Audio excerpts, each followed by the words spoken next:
Hello, ladies and gentlemen, and welcome to the third annual Avatar Month. Let's skip all the formalities and just get right into this one. In September 2018, news broke of a live-action version of Avatar the Last Airbender. All we know about it so far is that it'll be on Netflix and that Bryan will be directly involved with the project. This announcement has gotten fans in a bit of a tizzy, especially when it was first announced. Some fans, like myself, are open to the idea of a new, fresh take on the series, while others are a little skeptical as to if they could even pull this off, considering their last attempt at a live-action rendition of the show. Even though we don't have any images or footage from the show yet, in fact, I'm sure they're probably still in the scripting phase right now, if anything, I wanted to do a video on what you should expect and what you should not expect from this live-action series. Obviously, I'm not involved with the project, I don't have any insider information or anything like that, so most of what I say in this video will be based on the little that we do know about it and some of the potential things that could happen with the series. With that said, let's get weird, let's get wild, and let's get right into this. So for starters, most people are just automatically assuming that this is going to be horrible because of not only the track record of live-action adaptations of cartoons and anime being not that good, but also the previous attempt to bring Avatar into live action with the 2010 film being a complete travesty. It's pretty much universal at this point that the live action film was bad. I did a whole video on it like 2 years ago for Avatar Month 1, but some of the people of the it's gonna suck mindset seem to be of the assumption that bringing any animated property into live action is a bad thing, when in reality, with the right budget and the right people involved, they can be done right. Look at Detective Pikachu or the live action Scooby-Doo movies, for example. Even though I'm writing this video before Detective Pikachu is even out, it's clear that it's a love letter to the Pokemon fans and is made by people who genuinely love the source material. Scooby-Doo and Scooby-Doo 2 Monsters Unleashed, while not received very well by critics, are still fun enough movies that you can forget their flaws. I'm also kinda dodging the biggest examples of live-action adaptations being the MCU, and I don't think I need to say much more on that front. The point is, as long as the people involved are those that care about the source material and understand what fans of the property would expect from an adaptation like this, then there's a pretty good chance that the adaptation can be decent. Personally, I think that M. Night Shyamalan gets a lot of unnecessary flack regarding The Last Airbender. Granted, most of it is definitely deserved. Based on these criteria that I established earlier, Shyamalan meets only half of it. If you read interviews with him regarding the 2010 film, it's clear that he was a fan of the series. He enjoyed watching it with his kids and saw the potential of what the show could have been in live action. The only problem was that he didn't quite understand what fans would have wanted.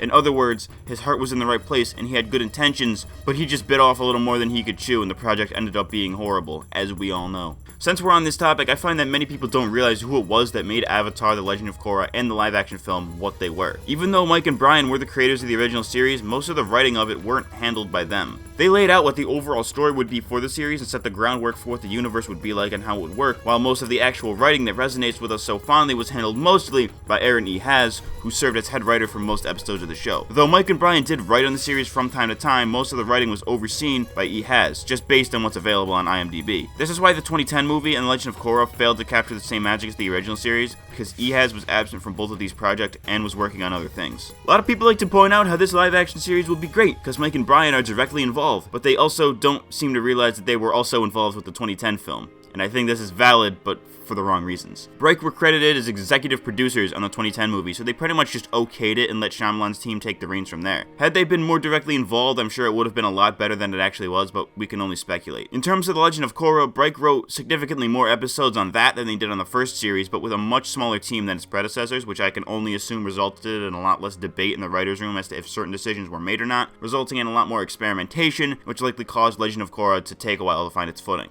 When people say that Bryan is working on this new Netflix series, it both excites me and concerns me. We've seen what happens when they aren't involved much at all, like with the 2010 film, and what happens when they are too involved, like with The Legend of Korra. Granted, one is significantly better than the other. I just hope that they can get some of the original writing staff back to help lessen the burden. We do know that Jeremy Zuckerman and the track team who composed the music for the original series and Legend of Korra will be returning to do the music for the live-action series, so if that's the case, then perhaps some more of the original team can come back on to really give the show its Avatar vibes. If anybody knows the story and characters of the Avatar better and loves the universe more than anyone else, I'm sure it's Mike, Bryan, and the writers, so I have faith that they can pull this off successfully. Now I wanted to talk about the structuring of this series. As we know, the animated version had 3 seasons with 20 episodes each, coming in at about 7 hours per season or so. As we established in my original Avatar movie video, one of the main challenges that comes with adapting the series is fitting all 7 of those hours into a shorter time frame, and since it's Netflix, I don't think they'll do 22-minute episodes. The 22 minutes per episode format works for a cartoon because they can block it in with other shows on TV very easily, but since it says Netflix,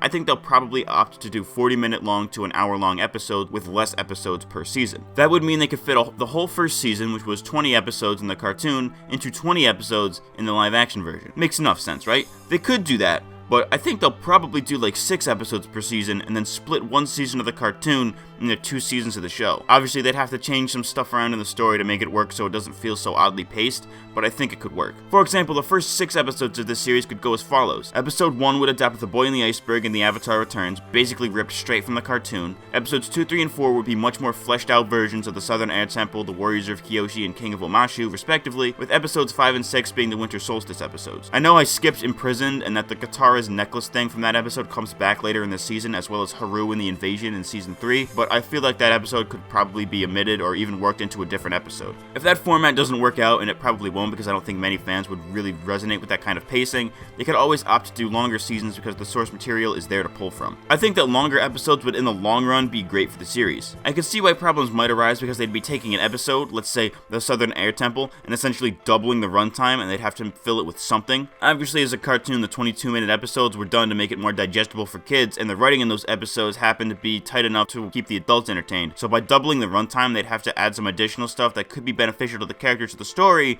but could also come across as fillery. Even though nothing has been confirmed, I have without a doubt in my mind that they will have 40-minute to an hour-long episodes, so it really becomes a matter of how they'll format the seasons and how they'll pace them while still remaining faithful to the source material. One thing I'm definitely excited for is how the live-action series will mix things up from the cartoon. I know most people are expecting a 1-to-1, 100% accurate adaptation, but I'm fairly confident that that's not what we're gonna get, and I honestly think that's for the better. For instance, love or hate The Walking Dead, but sometimes the way they remix the comics instead of just following them exactly can sometimes improve on what the source material was originally going for. When developing the original series, there were obviously things that were scrapped that never made it into the show, an obvious one being Zuko and Katara could have originally been romantically involved by the end of the series, but that was seemingly scrapped by season 2. And some other lesser known examples being that Zuko was originally going to join the group by season 2 instead of halfway through season 3, or that Toph was originally going to be a 16-year-old boy named Sud instead of a 12-year-old girl. I think a lot of these changes were ultimately for the better, but I'd like to see these and perhaps some other scrapped ideas that we the viewers may have never heard of to be incorporated into the new show. For example, perhaps they could make the potential Zutara romance more obvious in the beginning to make Aang a little jealous of Zuko, which could add to their animosity and could later influence Zuko to join the gang. It'd be like a love triangle, where Zuko and Aang both like Katara to varying degrees, and Katara becomes conflicted between her desire to help people leading her towards Zuko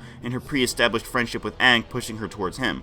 Though ultimately I think they should keep Katang canon while Zuko and Mai still become a thing later on. In terms of Toph's original identity, perhaps they could incorporate this Sud character into Toph's backstory. Like maybe he was Toph's older brother who was killed in the war or something, which in addition to her blindness caused her parents to be even more overprotective of her, which could be used to explain some of the things in Toph's past that are kinda glanced over in the show. For example, when she first learned earthbending from the Badger Moles, she recounts how she ran away and hid in a cave, clearly very upset about something, but we don't know why she was so upset. Perhaps it could be explained in the Netflix series that the reason she was sad and ran away was because her older brother, somebody who she would have looked up to, died. Perhaps the reason she falls in love with earthbending could be because her brother was an exceptional earthbender and she wants to be like him. Toph specifically I felt wasn't as developed as she could have been and didn't get as much screen time in the cartoon, so seeing more of her in the new show might be able to fix that a little bit. There's little things like that that add to these characters and make them feel more relatable. If they wanted to get really crazy, they could add in some foreshadowing elements to the new show relating to the Legend of Korra. For example, the water tribes could have polar bear dogs like Naga running around in the background, or foreshadowing the formation of the United Republic and Republic City. This was something that was kinda done in the Avatar comics, and I think this transitions quite nicely into one other thing I think they can do,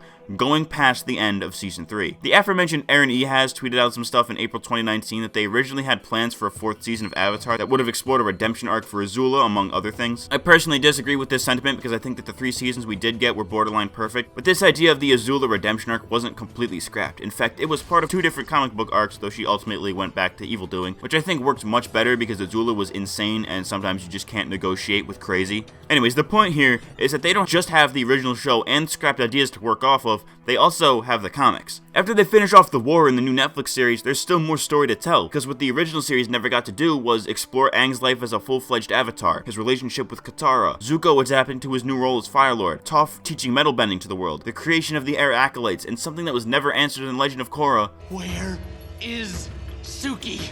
All things that are answered in the comics, except maybe that last one. They might just have to make that one up. This also leads me to the last thing I want to see them do. Add in some new stuff that they've never toyed with before. I don't even have any examples or suggestions for this one because I want to be completely surprised, and once I start speculating, it's never going to end in my mind. One thing I will say regarding this though is that I do want the series to be slightly darker than the original. Not too dark, you know, I don't want to see excessive blood and swearing or anything like that. I want it to have a similar tone to the cartoon, but when things get dark, they up the ante a little bit. I want to see the show not be so dark to where it's just depressing like the 2010 film, but also dark enough to where we can really feel the impact of the scenes in question. For example, we never see Jet die in the cartoon, and obviously it's because it was kid friendly and they can't show a kid die on screen, but maybe in this new version we can actually see his death so we can see the impact that his character development had on him. Did Jet just die?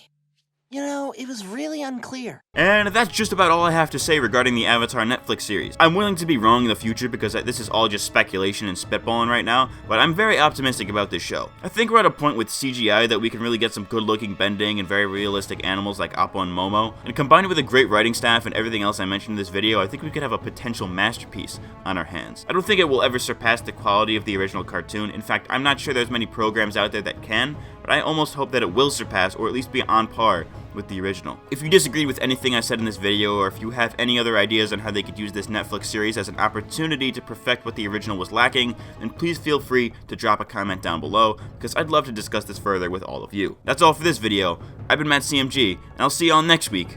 Thanks for watching.